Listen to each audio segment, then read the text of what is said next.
This is part 4 of the course, and in this part we talk about the operational amplifier, and this is something that you may have seen before in EECE 290 or 210. Why do we study it again? This is a review of how the operational amplifier operates and does its work. Actually, it's called, why is it called operational amplifier? Any idea? Type your reply if you know.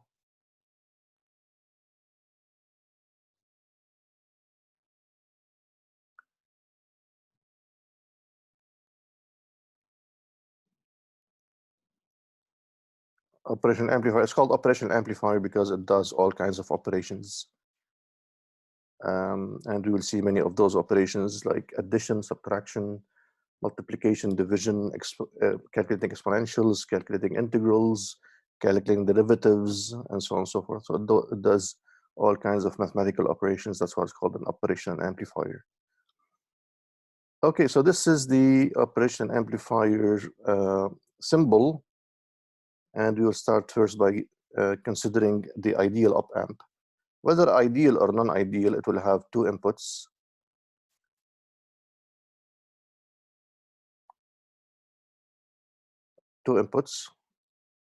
One with a minus sign and one with a plus sign. So the one with the minus sign is called the inverting input, and the one with the plus sign is called the non-inverting input. And then it has one output. There are actually some op-amps that have two outputs, but most of them would have one. And two supplies, a positive supply VCC and a negative supply minus VEE. So this is in general how an op-amp looks like. Now, if this is an ideal op-amp, then internally what we will see is an open circuit between the two inputs. In other words, there's an infinite input resistance. So there is no current that will flow into the inputs of the op-amp, neither at the inverting input nor at the non-inverting input. And the output is exactly some A gain quantity times the difference between the non-inverting input, the voltage at the non-inverting input V2, and the voltage at the inverting input V1. So A times V2 minus V1. So this is the equation that governs the operation of the ideal op-amp. And in addition to that, we say that this is called the open loop gain, and the open loop gain for the ideal op-amp is infinite. So A actually goes to infinity. All right, so these are the characteristics of the ideal op-amp. Infinite input impedance in general, or input resistance. There's no input resistance, an open circuit. And there's no output resistance. It's a zero, it's a short circuit here, so there's no output resistance. And what this means is that no matter what we connect here at the output as load, VO, the output voltage will always be A times V2 minus V1. With this A being infinity. So what does A being infinity really mean? Let's think about it. If A is infinite and there is any difference between the two inputs, this makes the output infinite, right? Because A times a difference of 1 volt and A is infinity will make the output V3, the output voltage will go to infinity. And we know that this is not possible because in amplifier we have output voltage saturation, and the operational amplifier is an amplifier and has output voltage saturation. So if we are looking at the output voltage of the op-amp and the input is a sine wave, or the inputs are sine waves, the output would actually saturate. Say my supply levels are 15 and minus 15 volt. The output voltage will saturate at some voltage level which is right below the supply. So if VCC is 15 volt, the output will not go above maybe 14 or 14.5. There are some op amps where the output will reach close to 15. But this is what happens. The output cannot go to infinity. If A is infinity, the output will saturate. And this equation, therefore, applies only if the output is not saturated. If the output saturates, if we are here or here, I cannot use this equation. I can only use it when the output is not saturated. So in this region, and this region, and this region. And this is where we say that the op amp is operating, is working in the linear region. This is not the same as the linear region of the MOSFET. This is just a linear circuit. So the op amp is a linear circuit, and this is the equation of the linear circuit. And now, if this applies and A is infinite, V3 is finite, and because V3 is finite, as you can see here, it's a number between 0 and 14, or between minus 14 and 14, and A goes to infinity. What this implies is that the difference V2 minus V1 should go to 0. So when A tends to infinity and the output is finite and the op amp is operating as a linear circuit, then the two inputs, the difference between the two inputs should be 0. And this means that the two inputs should be equal. And this is something that you may have seen previously. This is a property of the op amp. The two inputs, we say, they're excuse me, they have a virtual short circuit between them. So what is this virtual short circuit? A short circuit makes the voltage at this node and at this node equal. A virtual short circuit would also make them equal. Because where does the virtual short circuit come from? It comes from this equation and from the fact that A is very, very, very large. An infinite A will make V2 minus V1 0, because V2 minus V1 should be V3 over A. V3 is finite, A is infinite, so V2 minus V1 should be 0. And because we say V2 minus V1 should be 0, and V2 is equal to V1. V2 equal to V1 due to this equation. So this equation is establishing this virtual short between the two inputs of the op amp. So keep this in mind. And the virtual short between the two inputs of the op amp is something that we have, something that we see only when the the op amp is not saturated at the output. So only when we're here or there. But if the output is saturated, if the op amp is here or here, I can't use this equation. إنه ما في شيء بيمنع إنه V2 تكون 1 volt و V1 يكون 3 volt. So ما في شيء. The op amp would not. Someone writing on the screen. If V2 is something like 1 volt and V1 is 3 volt, I can actually apply a 1 volt at the non-inverting and 3 volt at the inverting, or whatever volts I want. But what happens is that the output of the op amp will quickly saturate, and this equation will no longer apply. When this equation applies and the op amp is working as a linear circuit, then the two inputs should be equal. But as I said, I can force them to be not equal, and what this would do to the operation amplifier, and it will saturate its output. Okay, let's look at the first very famous configuration of the op amp, called the inverting amplifier configuration. This is where I have an input here, and then two resistors connected like this, and the output at the third terminal of the op amp. So here the resistor R1 connects the source. This is the source Vi to the inverting input, and the resistor R2 connects the output to the inverting input. The non-inverting input is grounded. So let's analyze the circuit and follow the steps outlined here. Okay, step number one, this is shorted to ground, so the voltage here is definitely 0. Step number two is I have a virtual short circuit between these two inputs.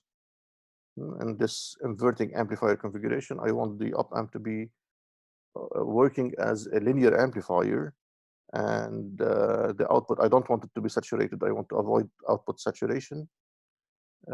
If this is the case, then there is a virtual short between these two inputs, because this one is at 0 volt. This one is also at 0 volt. So the voltage here is 0, no signal. There's no signal here. All right, so if there's no signal here, there's 0 volt here, and there is VI here, Ohm's law will say that the current here is VI over R1. And then if I do a KCL at this node with no current entering into the operational amplifier, this current must flow up into R2. So this current VI over R1 will continue in R2 and it will reach here. So what's the voltage drop in R2? It is VI over R1 times R2. Now the output voltage is here, and the voltage across R2 is 0 minus VO.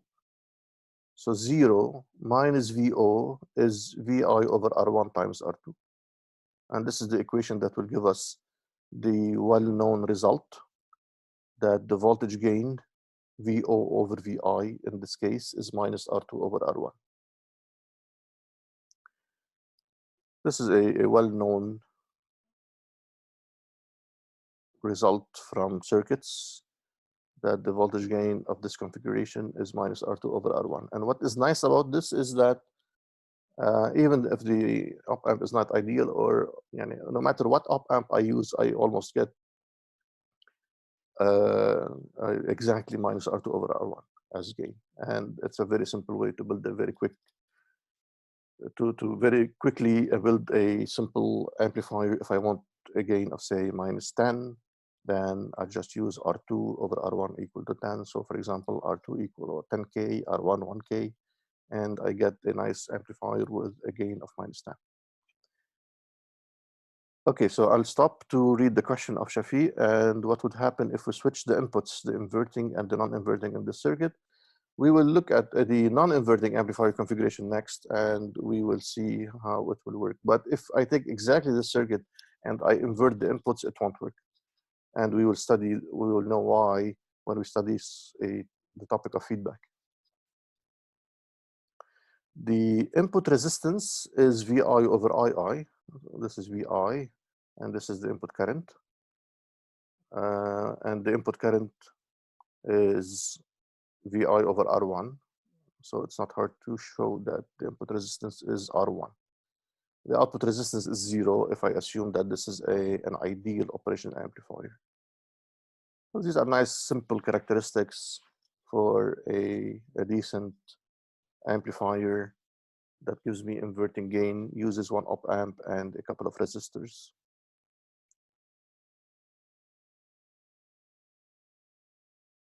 The trade-off here is between a large input resistance and a large gain. If I want to increase the input resistance, the gain will drop, and vice versa. Let's see what happens if the value of A is not infinite, which in real op amps, A is not infinite. A may be 1 million or 100,000, or as low as maybe 2,000.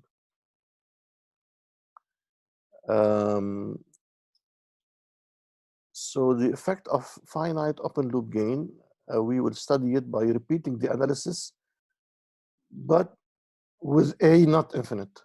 So if A is not infinite, when I write this equation, and with V2 being hardwired to ground, I will see a tiny signal here, which is whatever is at the output divided by minus A because of this equation.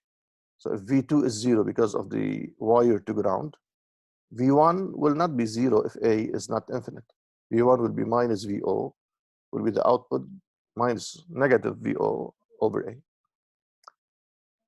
Okay, so I have something here now, not zero signal.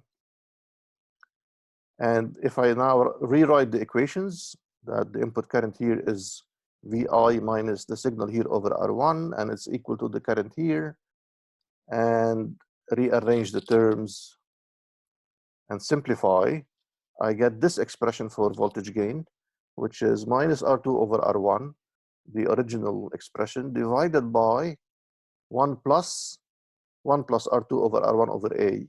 This is the new quantity that appears. And you see that if A goes to infinity, then the limit of AV will be simply minus R2 over R1, just like we derived previously. And this is now the error term. This is due to the finite A. But you see that because R2 and R1 are positive, and I see, the term here is 1 plus R2 over R1 divided by A, this so-called error term would be small, even if A is as low as, I would say, 1,000 or a few thousand. So I don't really need an infinite gain or a gain in the millions to say that the gain of this configuration is minus R2 over R1 with very negligible error. So this is a safe equation for such an op-amp configuration. An extension of the inverting amplifier is the summing amplifier, and this is the same configuration. If you ignore V2 to Vn for now, just look at V1 and the rest of the circuit, then the output will be minus Rf over R1 times V1. Now I apply superposition. So shut down V1, turn off V1, make it 0, and just apply V2. And I will get VO equal minus RF over R2 times V2.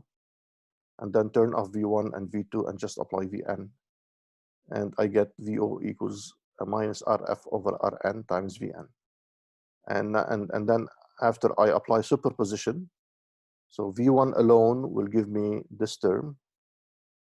V2 alone will give me minus Rf over R2 times V2. Vn alone will give you minus Rf over Rn times Vn. And by superposition, this is a linear circuit, the output will be the sum with a minus sign, with an inversion. And we call this a summing amplifier. It's a circuit that I can use to calculate the sum, the inverted sum actually. But that's fine.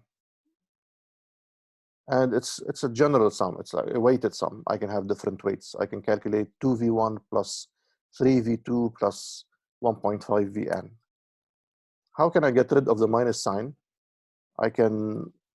Maybe I can do another circuit, or I can invert the output with a gain of -1, and I get a positive sum.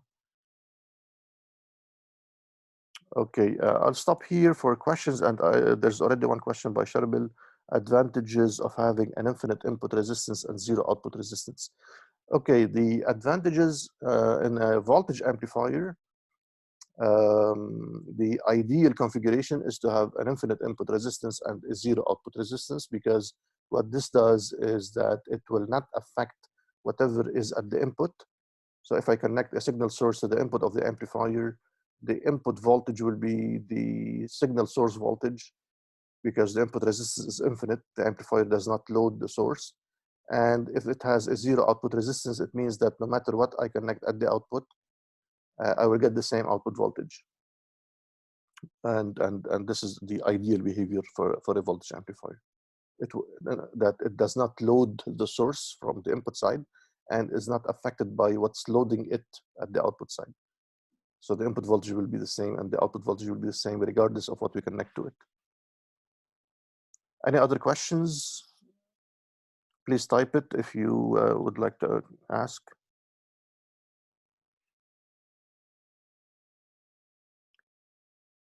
All right.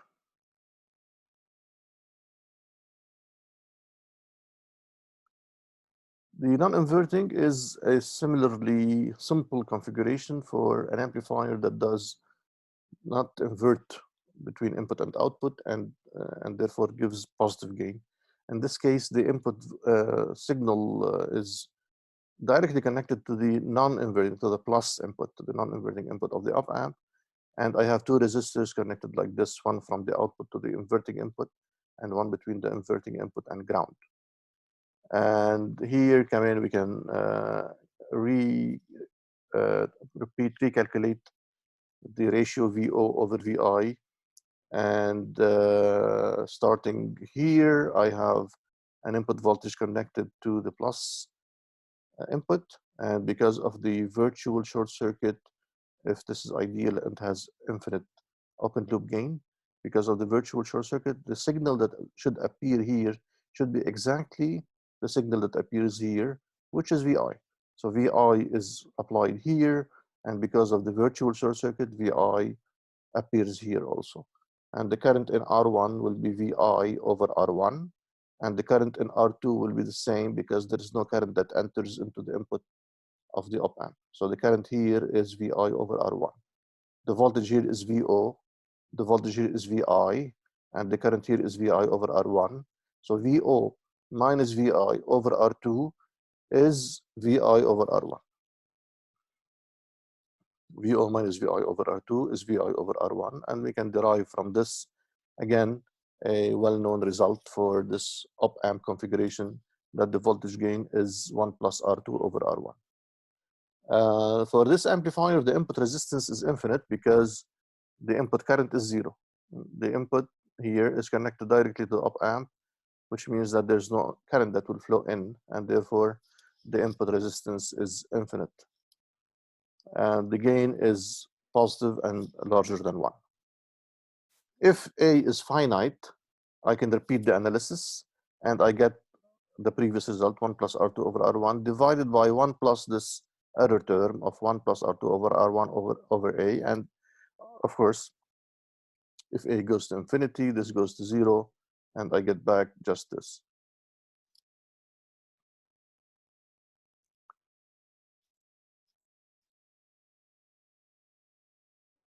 Okay, one more simple configuration, the voltage follower. This is when I take the output and connect it to the inverting input using a short circuit. And the signal is connected to the non-inverting input. Of course, because of the virtual short, whatever I have here will appear here. So VI should appear here, and this is shorted to this node, and this is the output. Therefore, the output is simply equal to the input. So this does not have any gain, just we call it a voltage follower. The output follows the input. And why do we need something like that? Because here, the input resistance is infinite, while here, the output resistance is 0. And this may be useful in cases where the signal source needs to drive a small resistor. So the load here is a small resistance. If I connect it directly to the source, it may not work because the current that will flow may be too large, or this may have an equivalent resistance, an equivalent internal resistance, and the signal that will appear at the small resistor will be extremely small and useless. If I insert the op amp between this source that I want to kind of protect and the load, which is a small resistance, then the op amp will buffer, will act as a buffer, and the input voltage here will appear here without any degradation. And the load, the voltage across the load will be exactly VI.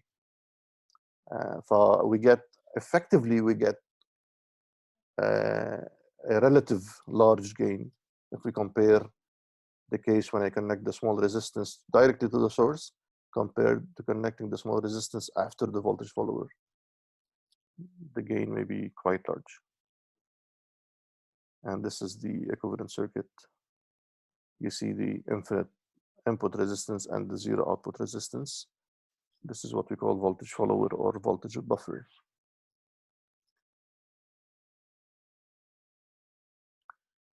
Right, so all of that was, I think, review for you. Let me stop for a few seconds and see if you have any questions.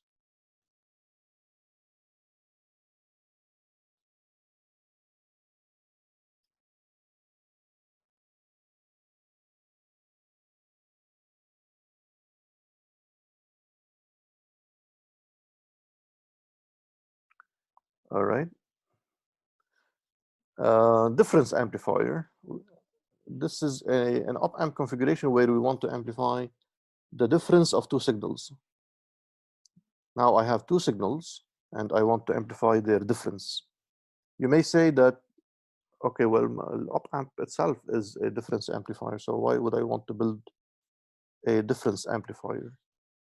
The answer is, yeah, the op-amp is a difference amplifier, but with a gain which is not under my control, with a gain which is very, very, very large, almost infinite.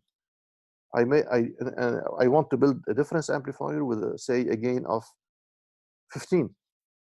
How do I do that? I have an op-amp that is, yes, a difference amplifier with a gain of million. How can I make it an amplifier with a gain of 15? This is what I want to build out of the op-amp now. A difference amplifier that will amplify the difference of two signals and with a certain gain that is specified. So I have two input signals that I don't want to amplify them separately or independently. What I want is to amplify their difference only. So to do that, I will do what we call a change of variable. I will define two variables that correspond to the original signals. One is obviously the difference. This is the difference. And this is important for me because this is what I want to amplify. I want to amplify the difference. And the other is the average. And the other term that we use for average in this case is common mode. The common mode, whenever you hear common mode, it's just average. It's a like sophisticated term for average. So this is the average and the difference. And this in math, this is what we call a transformation. And I can find this VID and VICM from VI1 and VI2 using these equations, and I can go back to VI1 and VI2 if I know VICM and VID, because VI1 would be the average or common mode minus VID over 2, and VI2 will be VICM plus VID over 2. Okay, so originally I have these two, but mathematically now I'm thinking in terms of difference and average because I want to emphasize difference. This is what is important for me, and here we see it. So Allah, we like this and we don't like this. We just want to amplify this. So yeah, we have the two input signals, and in general, if I have a linear circuit and I have two inputs, I will get an output which is sum A1 times the first signal times the first input plus sum A2 times the second. So this is a general equation, and if I replace now VI1 by VICM minus VID over 2 and VI2 by VICM plus VID over 2 and collect the terms, I get that this same output is A1 plus A2 times VICM plus A2 minus A1 over 2 times VID. This is nice because it shows how the output is amplifying VICM and VID. And the output that amplifies VI1 and VI2 is equivalently, whatever we see at the output can be written كمان as some gain times the average plus some gain times the difference. Now, if I'm building a difference amplifier, I would hate this term because I'm only interested in this. So I want to eliminate this and just get this. So keep this in mind. If I'm building a difference amplifier, I want the output to be some gain times the difference. This is useful. This is good. This is not good. I don't want it because I only want the difference to be amplified, and I should eliminate. ACM is called the common mode gain, and AD is called the differential gain. ACM.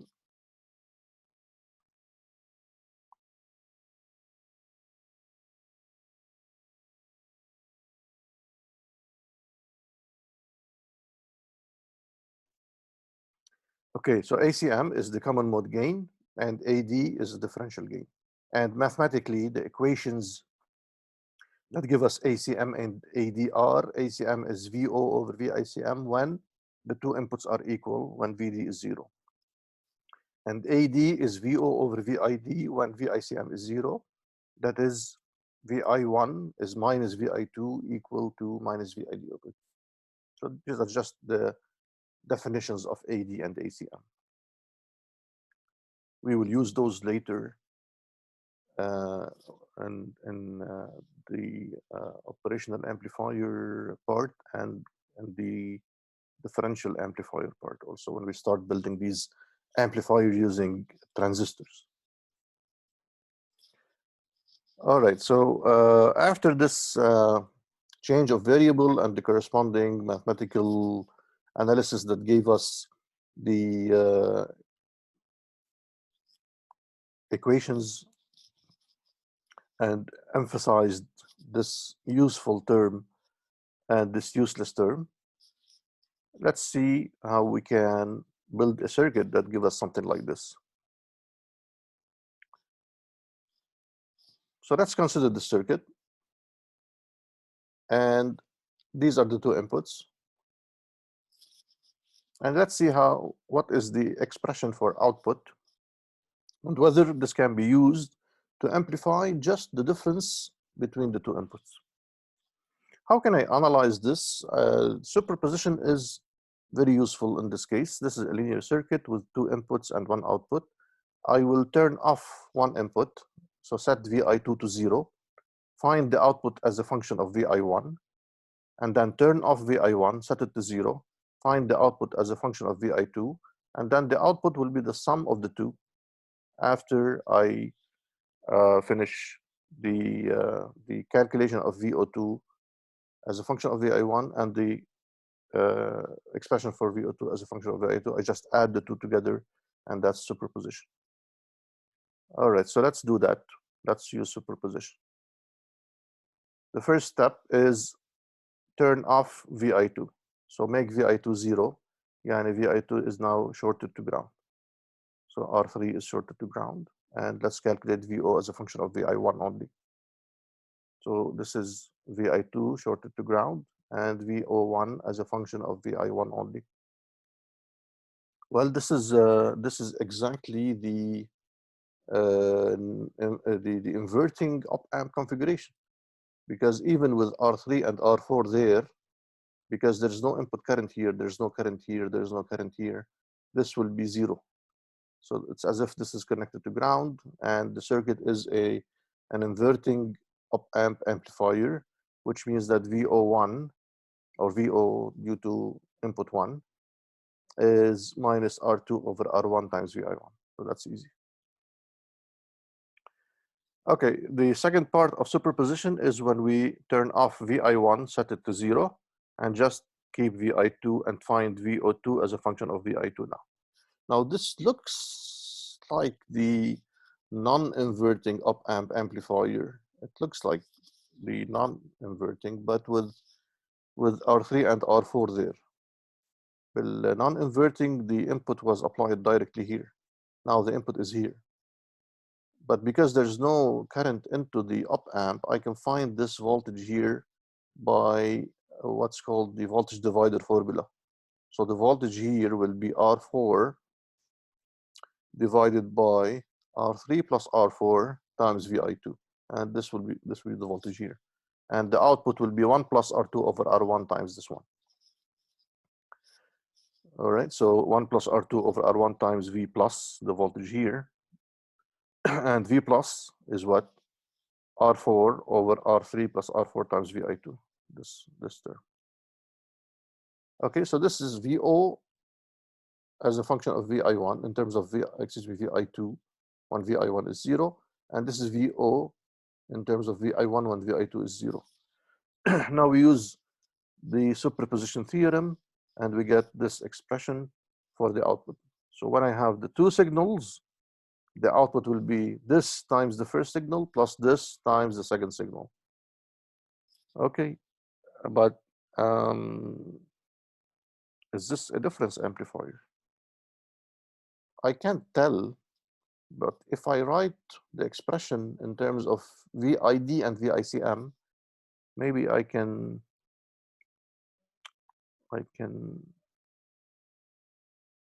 get something useful. So replace VI1 by VICM minus VID over 2. Replace VI2 by VICM plus VID over 2.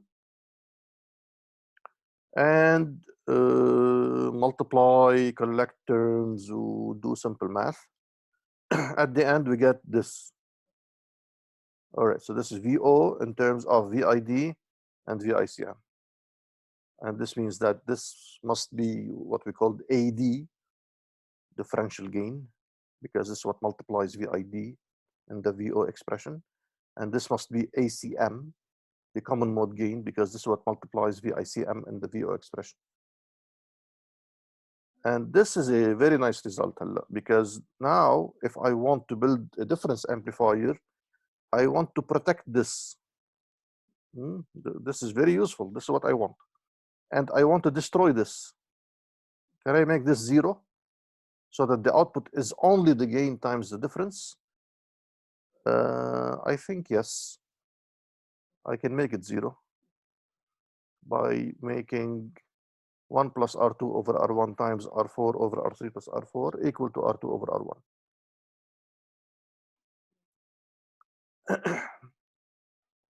So this is ACM. Again, multiply, subtract, divide, and at the end we get ACM is R1, R4 minus R2, R3 over R1 into R3 plus R4. And now you see that it's very easy to make it 0. So to make it 0, just make R1, R4 equal to R2, R3. Or the ratio, make the ratio R1 over R2 equal to the ratio R3 over R4. If we do that, then ACM disappears and the output will be just AD times VID. And the output AD times VID, if with this condition, if I set the ratio R1 over R2 equal to R3 over R4, this will disappear, this becomes 0, and this simplifies to R2 over R1, which is R4 over R3. And the output will just be R2 over R1 times the difference between the two. But if the two are equal, there is no output signal because the difference is 0. So this may be a sine wave, a sine omega t, and this will be, let's say, sine omega t, they're equal. So definitely we have signals here, sine wave signals, and you look at the output, what do you see? Nothing, because the output is some gain times the difference between the two. If this is sine omega t and this is 0, then what do we see? We see the gain times sine omega t, because there is a difference now. VI1 is sine omega t, VI2 is 0. So the difference is sine omega t. Okay, another break for questions.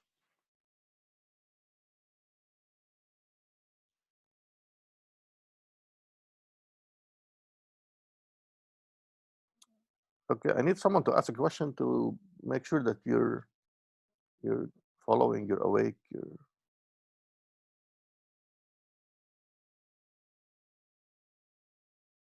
just type something.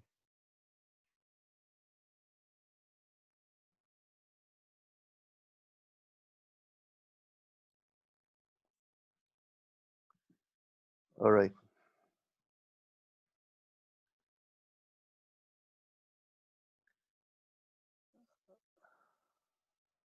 All right. Okay, we have a question. Garo is asking, what is the advantage of the difference amplifier? Yeah, so that's a good question. In many circuits, we want to build difference amplifiers. I'll give you one example. In cases where you have noise, يعني unwanted variations in voltage. Uh, Typically, the noise would affect um, your two inputs equally. Mm. And one way to remove the noise from your signals is for all your signals to be applied differentially. Yani one is applied here and the negative is applied here. And if you do that and you apply these two inputs to a difference amplifier, and عم نحكي عن very noisy environment where in addition to the signals you have noise, and as I said, the noise will be the same here and here. Noise will be a common mode input and it will not be amplified. So the difference amplifier not just amplifies your signal, it will also filter out the noise. In biomedical applications, you see this, these are called instrumentation amplifiers. And when the signal is small and the noise is large, the difference amplifier becomes very useful because it not just amplifies your small signal, it also allows you to filter out to get rid of the noise.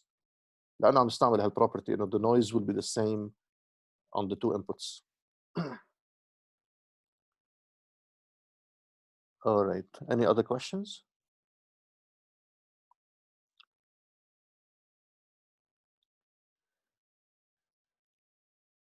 Effect of finite bandwidth. The op amp, we mentioned that the op amp has finite gain, and we kind of study the effect of finite gain. The A, the so-called open loop gain of the op amp, is ideally infinite, theoretically infinite, but it's not really infinite. It is very large, but finite. Another finite thing in the op amp اللي we'll study is the bandwidth, the bandwidth of the op amp. So this is the body plot of A, the quantity A, the open loop gain. This is ideally infinite, but not really infinite. If you take a real amplifier, like the op amp, the 741 op amp that you have seen in the 310 lab, 741. This is a very popular op amp. It has an A, this body plot I think corresponds to the 741, of 100 dB. So 100 dB is how much in volt per volt? 100 divided by 25, 10 to the 5, 100,000 volt per volt. So A for the 741, this popular op amp, is 100,000, 100,000, which is pretty large, pretty decent. Not infinite, but still very large, very, very large. And we see it here, that's like 100 dB. But what we see here in the body plot is something surprising. And this 100 dB, this very, very large A, starts to drop very, very quickly. If you look at the frequency at which A starts to drop, the corner frequency, the 3 dB frequency, the bandwidth of the amplifier, it's 10 hertz. 10 hertz, in terms of frequency, this is very small. 10 hertz, even less, below the audio range. Signals are in kilohertz, megahertz, gigahertz. Shoot, 10 hertz is very, very small. So why is the bandwidth so small for the op amp? And then it starts dropping and looks like a minus 20 dB per decade continuous line. Looks a lot like a low pass first order low pass single time constant with a 3 dB frequency at 10 hertz or 2 pi times 10 radians per second. يعني this is surprising that the bandwidth of the amplifier is so small, 10 hertz. The reason why the bandwidth is so small is, before we look at the equations, the reason is that there is a risk in amplifiers and that they may become unstable. شو يعني unstable? What is an unstable amplifier? Unstable amplifier is an amplifier that starts giving me an output when I'm applying no input whatsoever. So if I take an op amp, I connect the two inputs, short them to ground. If this op amp is unstable and I look at the output, I start seeing sine waves at the output. This is called unstable amplifier. The output starts oscillating even if there are no inputs. And this may happen with some op amps. And we try to avoid that because if I'm applying zero input, I should get zero output. And if I apply zero input and I get sine wave at the output, then something is wrong. So in general, we don't like that, and we try to avoid it. We try to avoid this instability in the amplifier. And one way to avoid the instability in the amplifier, to make sure that it is stable, it would never have an output when there is no input. One way to solve this problem is by destroying the bandwidth. We make its bandwidth so small that we we force it into stability. فهيدي therefore is not due to some limitation of MOSFETs or bipolar or resistor or capacitors يلي نحن we cannot control. Actually, this is something that is put there on purpose. يعني in the amplifier circuit design, the designers would add circuit elements so that they introduce a pole at this very, very low frequency and destroy the bandwidth of the amplifier on purpose, because they want to make sure that the amplifier is always stable, that it will never create outputs by itself on its own. That's why we have this very small bandwidth. The designers are making sure that the amplifier is always stable. Okay, so now we know why this bandwidth is so small. Now let's model it. Let's write the equation for it. If this is the case, then A looks a lot like a low-pass STC, and this is the equation of the low-pass STC. A is therefore A at low frequency. This is the 100,000 in this case, divided by 1 plus S over omega 3 dB. And omega 3 dB is this frequency, 2 pi times 10. This frequency, by the way, is the frequency at which the gain drops all the way to 0. So this is where the open loop gain of the amplifier, هيدي ال A يلي we used to consider, or we used to assume it's infinite, it becomes 0 dB. And this we can find it from this equation. This is at this value. The omega t is related to omega 3 dB by this equation, square root of am squared minus 1. But because am is 100,000, am squared is 10 to the 10 minus 1 is almost 10 to the 10. And then you take the square root of that and you get am times omega 3 dB. So this is 100,000 times 10, which is 10 to the 6 hertz. 100,000 times 10 is 10 to the 6. So this line crosses the 0 dB level at 1 megahertz. This is called the unity gain. This is called the 3 dB or corner or bandwidth. Again, this is 3 dB frequency is made so low to stabilize the op amp.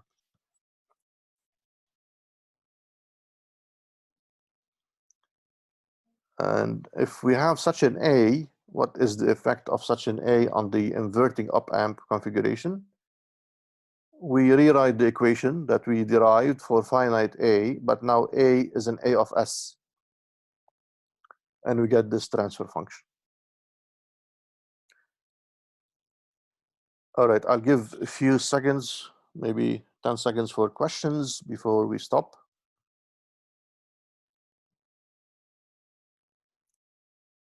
Are there any questions?